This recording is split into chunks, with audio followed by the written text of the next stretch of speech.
डूबने के कगार पर पहुंची मुकेश सहनी की नाव, राजद पर्दे के पीछे खेल रही है दाव, राजद प्रवक्ता ने दी जानकारी।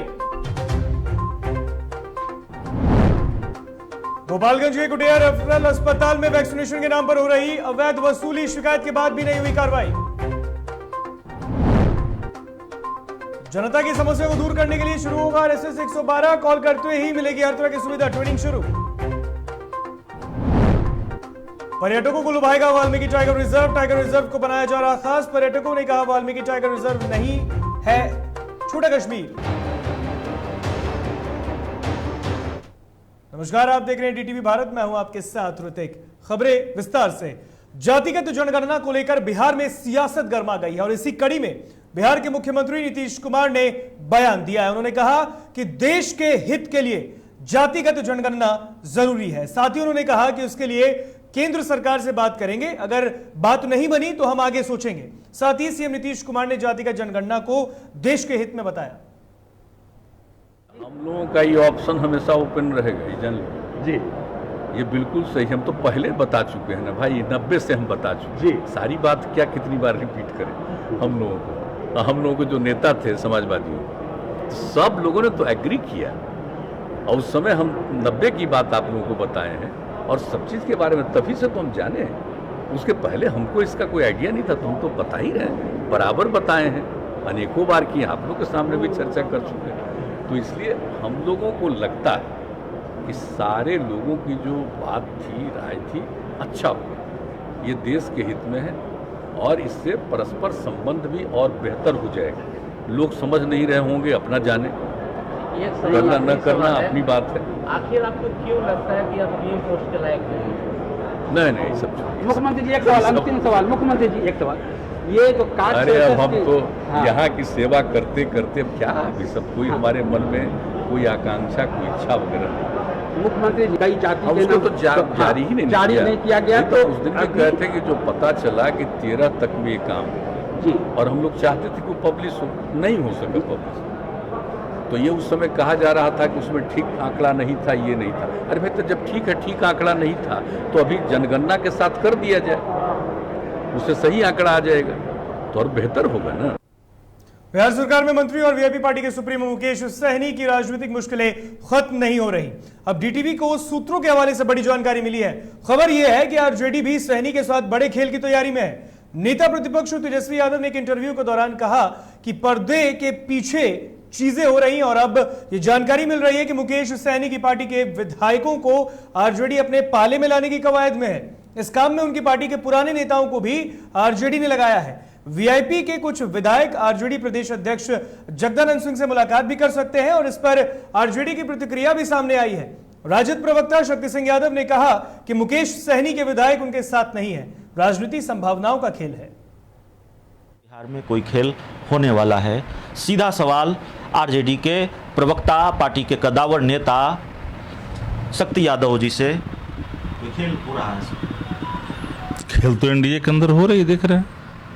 मैं आरजेडी की बात कर रहा हूँ। तो ही तो बता रहा हूँ ना, सरकार में तो खेल इस कदर बढ़ा हुआ है कि नीतीश कुमार जी के मातहत काम करने वाले मंत्री जी नीतीश कुमार के नेतृत्व पर ही सवाल खड़े कर रहे हैं और ये एहसास करा रहे हैं कि भाजपा के अनुकंपा पर आप मुख्यमंत्री हैं। तो खेला तो हो रहा है, इस खेला का दूरगामी असर क्या होगा वो तो आने वाला वक्त पता चलेगा। पर इतनी बात सही है कि जो अंतर्विरोधता का स्तर जिस कदर बढ़ता जा रहा है एनडीए के अंदर में, कि नीतीश कुमार जी को पीपुल डोमेन में जाकर के बिंदुवार तरीके से इस चीज़ को स्पष्ट करना पड़ेगा, जिसमें महागठबंधन में थे तो नीतीश जी ने कहा था कि हस्तक्षेप का दायरा बढ़ाने के कारण हमने सत्ता गठबंधन तोड़ दी है। तो आज दायरा किस कदर बढ़ा है पीपुल डोमेन में बताना पड़ेगा नीतीश जी।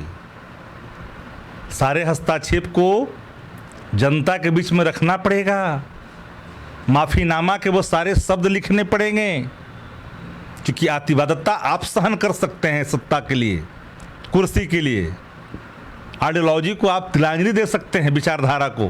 डॉक्टर राम मनोहर लोहिया जिसे लेकर के लोकनायक जयप्रकाश नारायण जी, जननायक कर्पूरी ठाकुर जी की दुहाई देने वाले लोग कभी विचारधारा से समझौता नहीं करते।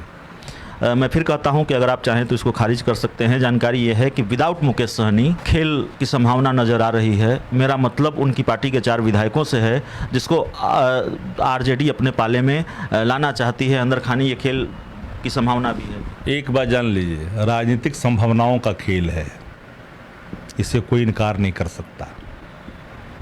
पर इतनी बात स्पष्ट है और ये बात सही भी है कि मुकेश सहनी जी के कोई विधायक मुकेश सहनी जी के अधीनस्थ नहीं है। उसका प्रकटीकरण उनके विधायक के बयानों से स्पष्ट तौर पे हो गया, जब उनके निर्णय के खिलाफ गए। कौन कहाँ जाएगा ये तो मैं नहीं जानता, पर इतना जरूर जानता हूँ कि जो हालात हैं उन हालातों से बिहार की आवाम, बिहार की राजनीति छुटकारा पाना चाहती है। चलिए, आपने हमारी जानकारी को खारिज नहीं किया है। राजनीति वाकई संभावनाओं का खेल है। तेजस्वी यादव ने एक इंटरव्यू के दौरान जो एक लाइन में जो बात कही है, उसने आने वाले दिनों में बिहार की सियासत की संभावित तस्वीर भी दिखा दी है। कैमरामैन विकास के साथ जीटीवी भारत के लिए अभिषेक मिश्रा, पटना। पिछले दिनों कटिहार के महापौर शिवराज पासवान की हत्या के बाद लोजपा के राष्ट्रीय अध्यक्ष और जमुई से सांसद चिराग पासवान ने उनके घर पहुंचकर परिजनों को ढाढ़स बंधाया। आपको बता दें कि दिवंगत महापौर के घर नेताओं के पहुंचने का सिलसिला लगातार जारी है और इसी बीच चिराग पासवान के बाद लोजपा के पारस गुट के प्रदेश अध्यक्ष प्रिंस राज पीड़ित परिवार से मिलने पहुंचे। चिराग पासवान ने दिवंगत मेयर के परिवार के साथ मुलाकात करने के बाद कहा कि इस परिवार से मेरे निजी ताल्लुकात हैं। यह घटना काफी दुखद और दिल को दहलाने वाली है। इस दौरान चिराग ने सीएम नीतीश पर भी हमला बोला।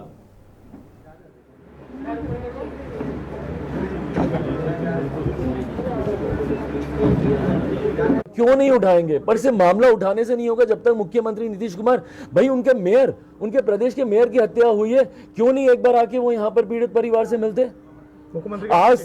आज तक जितनी हत्याएं हुई हैं बिहार में, किसी एक परिवार के पास आपने देखा, खासतौर पर अनुसूचित जाति के किसी एक परिवार के पास आपने देखा मुख्यमंत्री नीतीश कुमार जाए? आए ना यहाँ पर आके मिले, भाई उनके भाई हैं यहाँ पर, उनकी वाइफ है यहाँ पर, आकर मिले, पूछे उनसे कि क्या हुआ नहीं हुआ।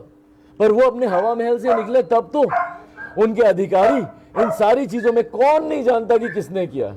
ईमानदारी की बात है भाई, आप सब लोग भी यहीं पे रहते हैं, आप लोग बताइए ना, कौन नहीं जानता कि किसने किया ये। देखिए अभी जो प्राथमिकता है उस पर ध्यान केंद्रित करें, मैं किसी और चीज पर नहीं बोलूंगा। एक बात आ रहा है, वो बोले पार्टी अभी टूटी नहीं है, चिराग जी भी साथ है, इस तरह का आप किस तरह? ये जगह नहीं है, ये माहौल नहीं है, ये समय नहीं है कि मैं ऐसे किसी भी विषय पर टिप्पणी करूँ। देखिए हमारे लोक जनशक्ति पार्टी के 6 सांसद हैं और उनका जो राय है उनका व्यक्तिगत राय है और हम तो उनको ये कहेंगे कि वो मंथन करें कि ये जो प्रकलन हुआ, ये सब चीज़ें जो हुई और पार्टी के जितने भी कार्यकर्ता, पदाधिकारी, सांसद, इन्होंने जो निर्णय लिया वो निर्णय क्यों लिया, उनको इस चीज़ पर मंथन करना चाहिए। पटना में बीजेपी युवा मोर्चा प्रदेश अध्यक्ष दुर्गेश सिंह की प्रेस वार्ता हुई। बीजेपी प्रदेश कार्य समिति के आगामी कार्यक्रम को लेकर जानकारी दी गई। उन्होंने बताया कि 6 से 14 अगस्त तक जिला कार्य समिति की बैठक होगी और 9 अगस्त को क्रांति दिवस पर तिरंगा मार्च निकालेगी और बीजेपी युवा मोर्चा ITI और प्रधानमंत्री कौशल योजना में जुड़े हुए युवाओं को बीजेपी युवा मोर्चा से जोड़ेंगे। तो वहीं 5 सितंबर से लेकर 25 सितंबर तक बिहार में कार्यक्रम होगा। प्रदेश के सभी युवा जो प्रतिभावान है, कला के क्षेत्र में हो, खेल के क्षेत्र में हो, कृषि के क्षेत्र में हो, शिक्षा के क्षेत्र में हो, उन सारे युवाओं को भारतीय जनता युवा मोर्चा के कार्यकर्ता उनके घर जाएंगे, उनके परिजन के साथ उनको सम्मानित करने का काम करेंगे, क्योंकि वह देश के लिए अतुलनीय है और देश और प्रदेश का नाम रोशन कर रहे हैं, आगे बढ़ाने का काम कर रहे हैं। भारत माँ को जो परम वैभव को पहुंचाने में निश्चित रूप से उनका अतुलनीय योगदान है। गोपालगंज के कटिया रेफरल अस्पताल में वैक्सीनेशन के नाम पर अवैध वसूली का मामला सामने आया है। बताया जा रहा है कि वैक्सीन लगाने के लिए 200 रुपए की वसूली की जा रही है। स्थानीय लोगों की माने तो कई बार इसकी शिकायत प्रभारी चिकित्सा पदाधिकारी से की गई, लेकिन उसके बाद भी उन्होंने कोई कार्रवाई नहीं की।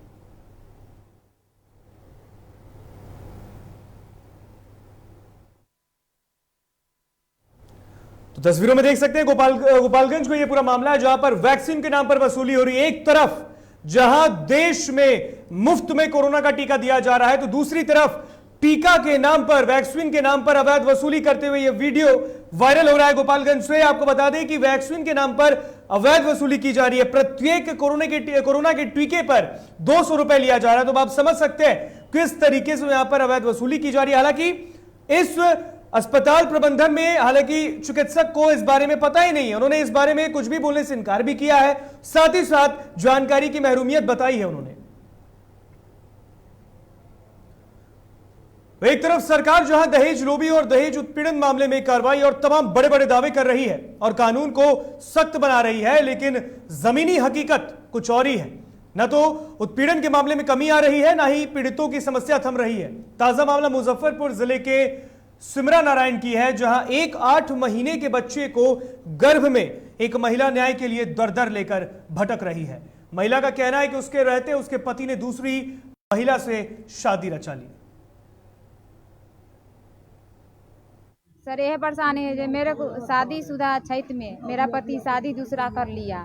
मेरा बच्चा भी 5 साल के है, एक डिलीवरी पेशेंट है, 8 महीना का डिलीवरी पेशेंट है। तब शादी करके ले आया घर में, तब हम गए कंप्लेन करने। मेरा इसमें सासू ससुर मेरे को दशा करता है, पति भी दशा करता है, खेबा खर्चा कुछ नहीं देता है, इसलिए मेरा माँ बाप खेबा खर्चा देता।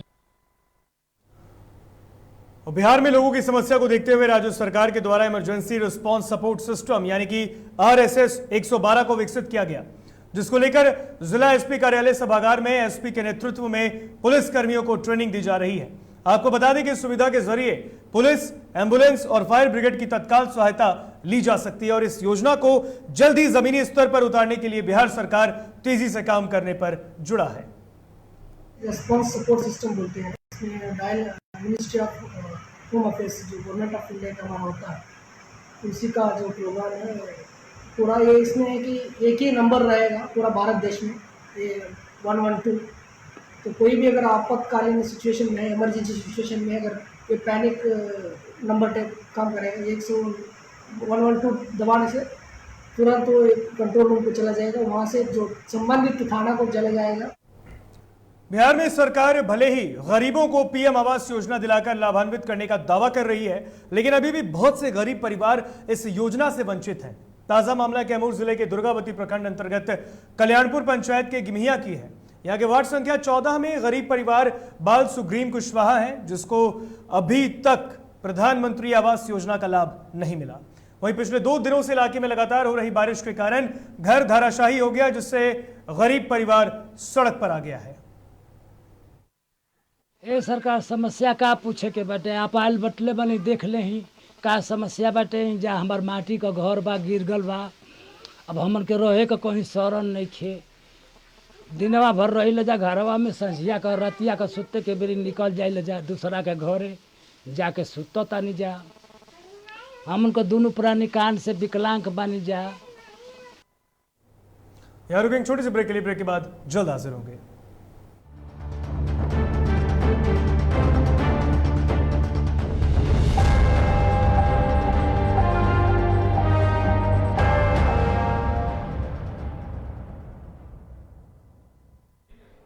घर चाहिए, मकान चाहिए कि चाहिए दुकान, या फिर चाहिए जमीन जायदाद, वो भी बिना ब्रोकर, बिना कमीशन के, 100% लीगल। अधिक जानकारी के लिए देखिए हमारा खास कार्यक्रम बिल्डिंग बाजार।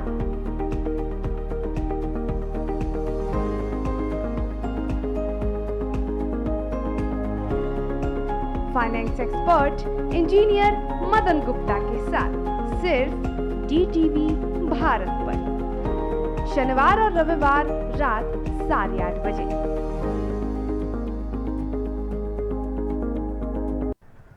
दादी इतने सारे पापड़ बन गए, क्या करे? कच्चा पापड़, पक्का पापड़, एक्स्ट्रा पापड़, इंस्टा पापड़, कक्कर दादी के छत का पापड़ विद ऑनलाइन प्रेजेंस बन गया धाकड़। फोन पे करके ऑर्डर ही ऑर्डर, सब वाह हो गए इसको खाकर। कच्चा पापड़, पक्का पापड़, चंडीगढ़ टू चेन्नई बढ़िया सापड़। कच्चा पापड़, पक्का पापड़, एक्स्ट्रा पापड़, इंस्टा पापड़। बिजनेस बढ़ाओ इंडिया के फास्टेस्ट 4G के साथ, स्पीड से बढ़ो विद वी गिगानेट। और ये रहा आपका बर्थडे गिफ्ट। पापा बेटा ये कैसा है? ये दुनिया क्यों न समझे, मेरी दुनिया बदल गई।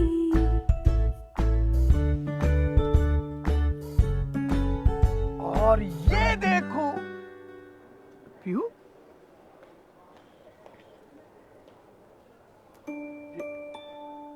पीहू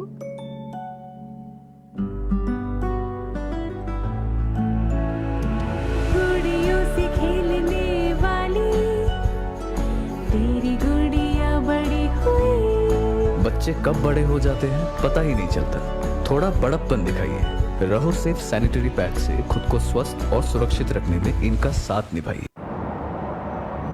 सर छुट्टी चाहिए थी। क्यों? गांव के सारे घर कच्चे थे, बाढ़ में ढह गए, मेरा भी। Good morning sir. देखिए बुनियाद भी पक्की, आपका नया घर भी पक्का, सालों साल चलेगा सर। ठीक है ले लो छुट्टी।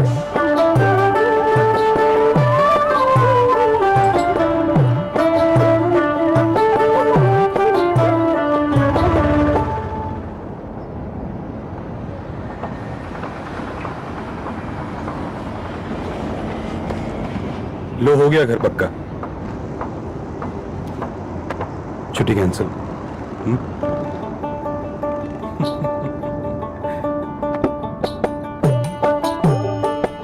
सच्ची खुशी वही होती है जिसकी बुनियाद दूसरों की खुशी में हो।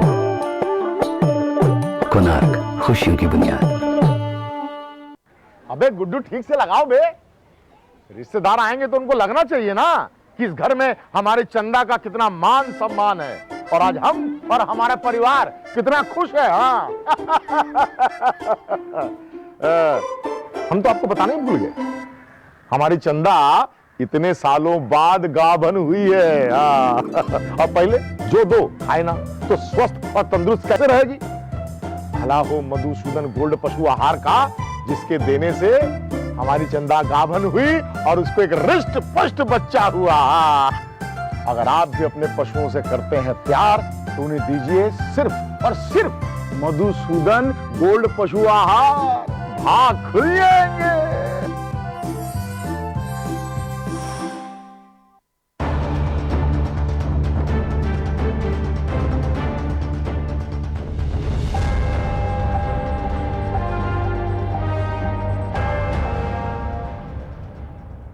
ब्रेक के बाद एक बार फिर स्वागत डीटीवी में आपका। बढ़ते हैं खबरों में आगे। बक्सर जिले के सिमरी प्रखंड स्थित काजीपुर मुखिया के द्वारा पंचायत के वार्ड संख्या 3 में 14वीं वित्तीय योजना से रहित जमीन में पीसीसी कार्य सत्र 2018-19 में 1,35,000 की लागत से निर्माण कार्य करवाया गया, जिस पर वार्ड संख्या 3 के निवासी संजय त्रिपाठी ने आपत्ति जताते हुए इसकी शिकायत अनुमंडल लोक शिकायत निवारण पदाधिकारी के पास की है, जिसमें उन्होंने बताया कि कुछ हिस्से में अवैध रूप से पीसीसी सड़क का निर्माण पंचायत मुखिया द्वारा करवाया गया।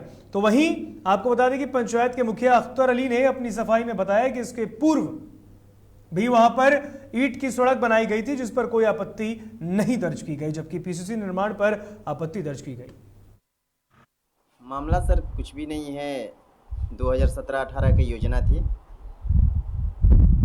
उसमें 14वीं वित्त से कार्य हुआ था। उससे पूर्व भी 2010-11 में मनरेगा के तहत कार्य हो चुका है। उस समय किसी तरह का वहाँ आरोप नहीं था। आज परिवादी संजय त्रिपाठी के द्वारा यह आरोप लगाया गया कि मेरे निजी जमीन में कार्य करा दिया गया। नालंदा जिले के रहुई प्रखंड क्षेत्र के पंचाने नदी का जलस्तर बढ़ते ही मई पंचायत के पहियारा खंदा के पास पंचाने नदी का लगभग 40 फीट की दूरी तक तटबंध टूट गया, जिसके कारण सैकड़ों बीघे में पानी फैल गया है। इधर पानी का बहाव होने के कारण किसानों की पूंजी बर्बाद होने का भय व्याप्त है। वहीं समस्या को देखते हुए मई गांव के किसान अरुण मुखिया और हवनपुरा पंचायत के अजय यादव ने बताया कि पानी का जल्द निकास नहीं हुआ तो धान लगा फसल बर्बाद होना तय है। काफ़ी अभी बढ़ा हुआ है, करंट अभी तेज है और राइजिंग टेंडेंसी है, तो काम चल रहा है अभी। मतलब क्या सूचना क्या मिला? नहीं, सूचना तो हम लोग के सामने पाइपिंग शुरू हुआ और 1 घंटा में पूरा बांध 10 फीट में बैठ गया, सिंक कर गया। तो क्या बाढ़ का खतरा ये मंडरा रहा है क्या? नहीं, ऐसा कुछ नहीं है। अभी रात से पानी का लेवल घटेगा। मुंगेर जिले में वैक्सीनेशन की दर को बढ़ाने के लिए गौर बाबू होम्योपैथिक अस्पताल में जिला प्रशासन और स्वास्थ्य विभाग द्वारा जिले का दूसरा 9 to 9 वैक्सीनेशन सेंटर शुरू किया गया, जिसका उद्घाटन डीएम नवीन कुमार ने किया है। आपको बता दें कि इस दौरान वहां civil surgeon doctor Harendra Kumar Alok, DPM Mohammad Naseem, ADM Vidyanand Singh सहित अन्य अधिकारी मौजूद रहे।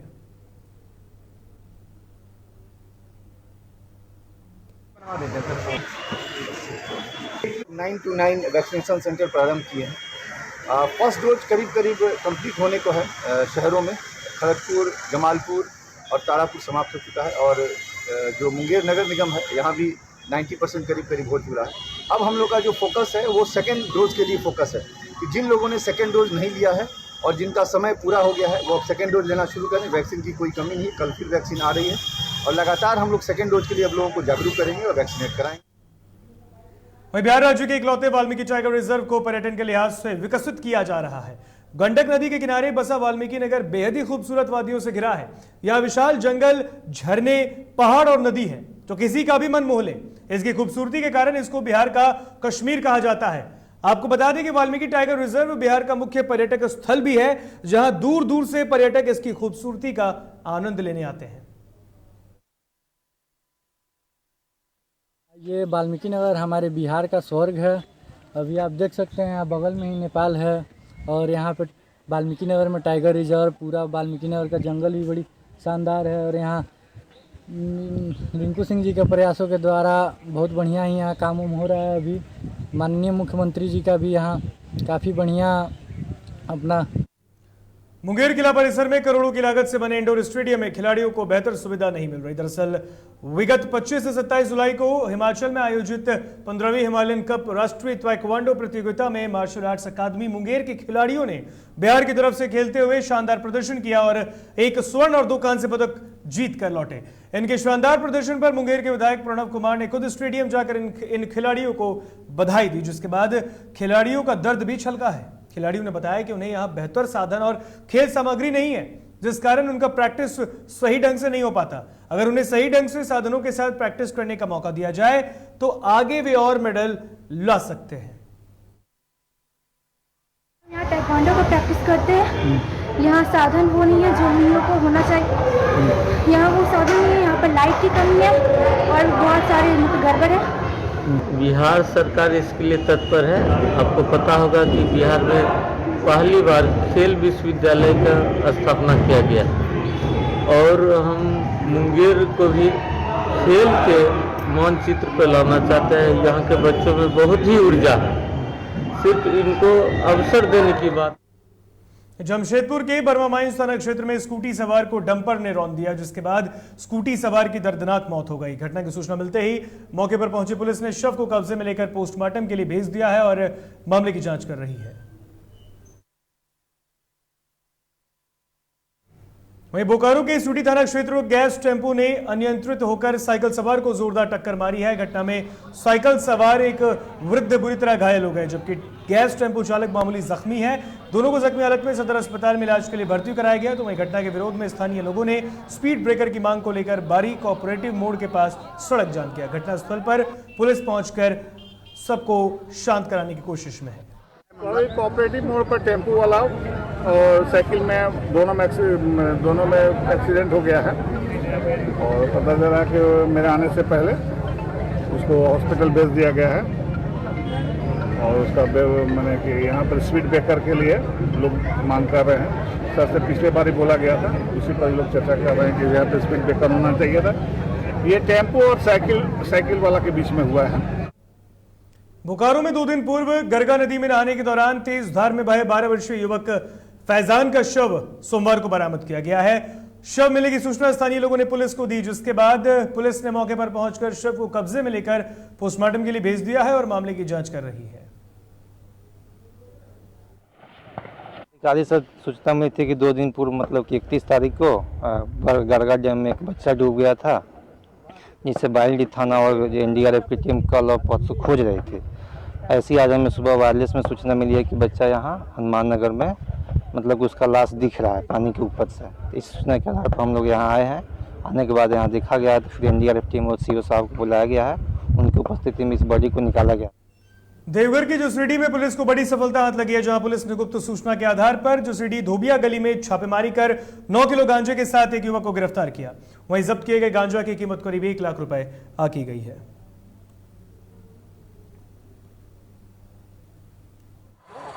सूचना को वरीय पदाधिकारी को पुलिस अधीक्षक देवघर को दिया गया, जिसके दिशा निर्देश के आलोक में SDPO देवघर के नेतृत्व में एक टीम गठित हुई थी, जिसमें जोशीडीह थाना प्रभारी एवं उससे सशस्त्र बल थे। इनके द्वारा ही काफ़ी प्रोफेशनल तरीके से उस स्थान पर पहुंचा गया और वहां पे जो है जो भी गुप्त सूचना में जो भी स्थान हम लोग को निर्देशित हुआ था, वहां हम लोग ने प्रॉपर सर्च किया।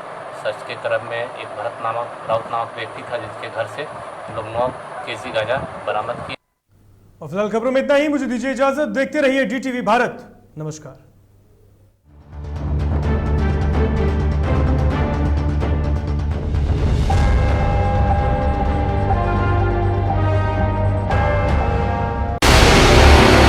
DTV भारत की मुहिम